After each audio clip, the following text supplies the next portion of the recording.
Welcome back. સમાચારો સાથે આગળ વધીએ. રાજ્યમાં આજથી નવા શૈક્ષણિક સત્રનો પ્રારંભ થયો છે અને લાખો વિદ્યાર્થીઓ નવા ઉત્સાહ સાથે શાળાએ પહોંચી ચૂક્યા છે. જોકે સ્કૂલો શરૂ થઈ ગઈ છતાં પણ પુસ્તકોની અછત જોવા મળી રહી છે. આજથી શાળાઓ શરૂ થઈ છે, સ્કૂલો શરૂ થઈ છતાં પણ પુસ્તકોનો અભાવ જોવા મળી રહ્યો છે. ધોરણ 1 થી 12ના 10 પુસ્તકો હજુ બાકી છે. અનેક વિષયોના પુસ્તકો હજુ પહોંચ્યા નથી. ત્યારે નવા સત્રના પ્રથમ દિવસે જ શિક્ષણ તંત્રની ખામી ઉજાગર થઈ છે. અનેક શાળાઓમાં હજુ સુધી જરૂરી પાઠ્યપુસ્તકો પહોંચ્યા નથી, જેને કારણે વિદ્યાર્થીઓને પુસ્તક વગર જ અભ્યાસ કરવાની ફરજ પડી રહી છે. માહિતી અનુસાર ધોરણ 1 થી 12ના સુધીના અનેક વિષયોના અંદાજે 10 જેટલા પુસ્તકો હજુ શાળાએ પહોંચ્યા નથી. પરિણામે શિક્ષકો અને વિદ્યાર્થીઓ બંને મુશ્કેલીનો સામનો કરી રહ્યા છે. નવા શૈક્ષણિક વર્ષની શરૂઆતમાં જ પુસ્તકોની અછત સર્જાતા વાલીઓમાં પણ ચિંતા જોવા મળી રહી છે. એક તરફ સરકાર શિક્ષણની ગુણવત્તા સુધારવાના દાવા કરી રહી છે, ત્યારે બીજી તરફ મૂળભૂત શૈક્ષણિક સાધન એવા પાઠ્યપુસ્તકો સમયસર ઉપલબ્ધ ન થતા સવાલો ઉઠી રહ્યા છે.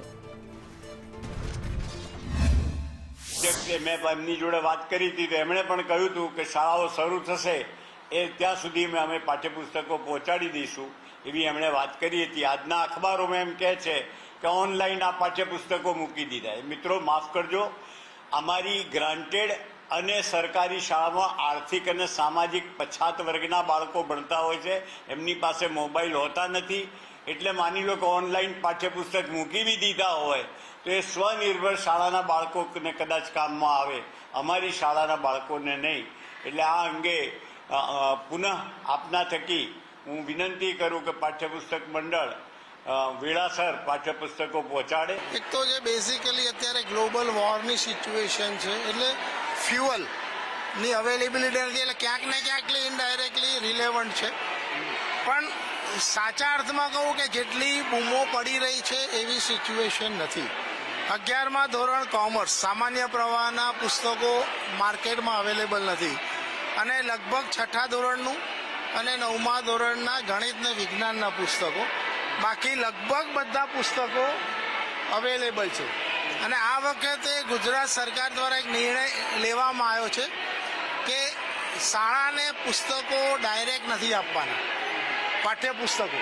એટલે દરેક શાળાએ બી જે ડિસ્ટ્રીબ્યુટર નક્કી કર્યા છે એ ડિસ્ટ્રીબ્યુટર પાસે જઈને જ પુસ્તકો લેવાના હોય છે. બુક્સ નથી મળી. શાળાઓ શરૂ થઈ ગઈ છે પણ અત્યારે બુક્સની થોડી પ્રોબ્લેમ ચાલી રહી છે, તો આઈ હોપ સો બુક્સ જલ્દી મળી જાય તો બહુ જ સારું રહેશે. કારણ કે અમારું બી ભણવાનું આગળ જલ્દી આવે તો અમે વધારે અત્યારથી જ પ્રેક્ટિસ શરૂ કરીએ તો અમને પહેલેથી વધુ રિવિઝન શરૂ થઈ જાય, ભણવાનું પણ શરૂ થઈ જાય. તો મારી એટલે જ કહેવાનું છે કે જલ્દી ટેક્સ્ટ બુક આપી દો પ્લીઝ. શૈક્ષણિક સત્રની શરૂઆત અને સ્કૂલનો પહેલો દિવસ અને પહેલા દિવસે વિદ્યાર્થીઓને અભ્યાસમાં માઠી અસર જોવા મળી અને પુસ્તકોની રાહ જોતા વિદ્યાર્થીઓ નજરે પડ્યા. સીધા જ આ દ્રશ્ય અને કેટલાક વિદ્યાર્થીઓ પણ આપણી સાથે છે, એમની સાથે વાત કરીએ. પુસ્તકો નથી મળતા, પહેલો દિવસ કેટલો ટફ લાગે ને શિક્ષણમાં કેટલી અસર? બહુ ટફ લાગે છે.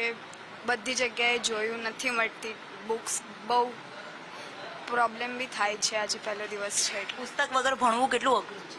બહુ જ અઘરું છે, કારણ કે ઘણીવાર આપણને ખબર પણ ના પડે ક્યાં પહોંચ્યા, શું છે, કયા પેરેગ્રાફમાં આવ્યા છે. એટલે પુસ્તક વિના તો બહુ અઘરું છે. પ્રશાસનને શું અપીલ કરશો? કારણ કે પુસ્તક નથી મળતું તો એના કારણે પણ લોકોએ હેરાન થવું પડે છે, તો જલ્દી બુક્સ મળે એની માટે શું અપીલ કરશો?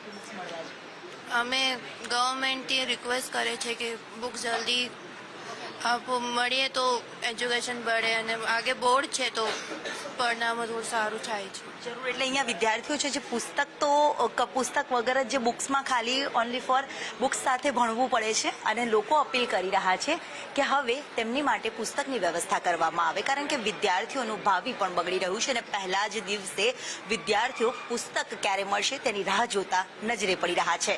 કેમેરામેન પુખરાજ શર્મા સાથે દિવ્યા ચૌહાણ, સંદેશ ન્યૂઝ, અમદાવાદ.